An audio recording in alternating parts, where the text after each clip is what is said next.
Tribunal প্রাঙ্গণে কথা বলছেন আইনজীবীরা, আমরা সরাসরি যুক্ত হচ্ছে সেখানে।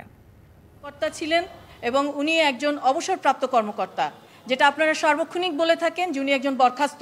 উনি বরখাস্ত না, উনি সম্পূর্ণ ওনার যে বেনিফিট সহ উনি একজন অবসরপ্রাপ্ত কর্মকর্তা। আপনারা দয়া করে আমার এই কথাটুকু সবাইকে জানিয়ে দিবেন। আর একটা বিষয় আপনাদেরকে বারবার বলছি আমি, যে ওনার যে উনি যেখানে কর্মরত ছিলেন এনটিএমসি, ন্যাশনাল টেলিমনিটরিং কমিউনিকেশনের যেখানে ওটা একটা টেকনিক্যাল অফিস। ওই অফিসে কোনো আর্মস ফোর্স নেই, ওই অফিসে কোনো কিছুই নেই। হ্যাঁ, আয়নাঘর নেই, ওই অফিসে কোনো আয়নাঘর নেই এবং উনি কখনো ডিজিএফআইতে চাকরি করেননি।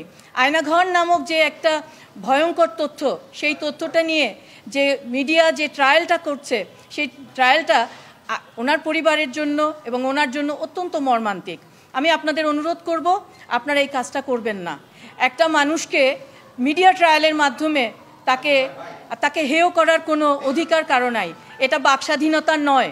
বাকস্বাধীনতার যে অনুচ্ছেদগুলো আছে আপনারা দয়া করে সেটুকু, এবং সাংবাদিকতার যে আইন আছে সেই আইনটুকু আপনারা মেনে নিয়ে, যে এথিক্স আছে সেই এথিক্স নিয়ে আপনারা কথা বলবেন, এটুকুই আপনাদের কাছে আমার অনুরোধ।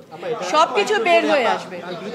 আপনি মিডিয়া ট্রায়ালের কথা বলছেন, আসলে এটা মিডিয়া ট্রায়াল না। আজকে চিফ প্রসিকিউটর তিনি আদালতে যেই কথাগুলো বলেছেন, আমরা যারা ছিলাম ভেতরে তারা সবাই নোট নিয়েছে। আমরা সেই কথার সূত্র ধরেই একটু জানতে চাওয়া যে এখানে যত আয়নাঘর ছিল, তারপরে যত গুমের ঘটনা ঘটেছে, সেখানে তাকে প্রবর্তক বা সে এটা শুরু করেছে এরকম অভিযোগ করা হয়েছে।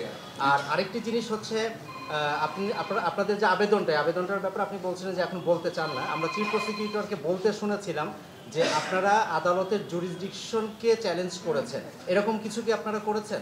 আমি এটা বলবো না, কারণ এটা উনি কেন বলেছেন আমি জানি না। কারণ নিয়ম হচ্ছে যতক্ষণ না পর্যন্ত কোর্টে কোনো দরখাস্ত প্রেজেন্ট না করা হয় ততক্ষণ পর্যন্ত সেই দরখাস্ত নিয়ে কোনো কথা বলতে হয় না। আমি সুপ্রিম কোর্টের একজন আইনজীবী, আমি এই নর্মসটুকু মেনে নিতে চাই। নগদের সর্বোচ্চ বার 167 টাকা রিচার্জে পাবেন 1 লাখ টাকা পুরস্কার। আরও আছে প্রতি সপ্তাহে পুরস্কার ও ক্যাশব্যাক।